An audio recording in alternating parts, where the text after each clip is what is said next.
ईश्वर पर विश्वास की शक्ति। एक सुंदर कहानी। बहुत समय पहले एक छोटे से गांव में एक साधारण आदमी रामू रहता था।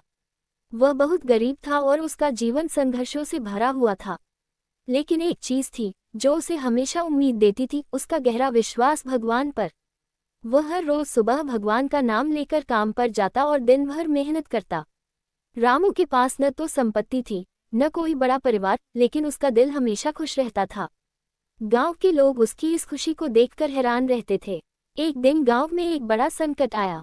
अकाल के कारण फसलें बर्बाद हो गईं और पूरे गांव में पानी की भारी कमी हो गई। लोग परेशान थे और हर किसी के चेहरे पर चिंता की लकीरें थीं।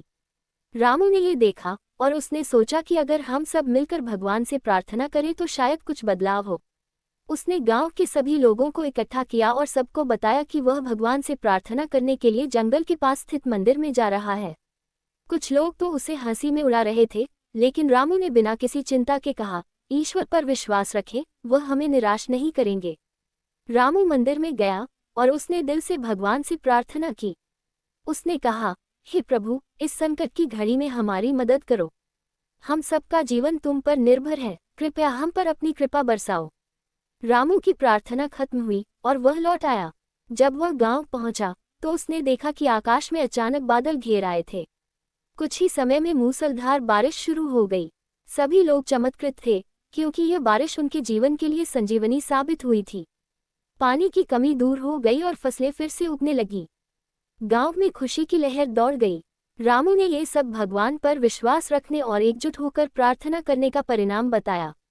लोग अब समझ गए थे कि अगर विश्वास और ईमानदारी से भगवान से प्रार्थना की जाए तो किसी भी समस्या का समाधान मिल सकता है। ये कहानी हमें ये सिखाती है कि जीवन में कितनी भी कठिनाइयां क्यों न आए, अगर हम अपने दिल से ईश्वर पर विश्वास रखें और नकारात्मक विचारों को दूर करके सकारात्मक दृष्टिकोण अपनाएं, तो भगवान हमारी मदद जरूर करेंगे। विश्वास और धैर्य के साथ हर मुश्किल का हल संभव है।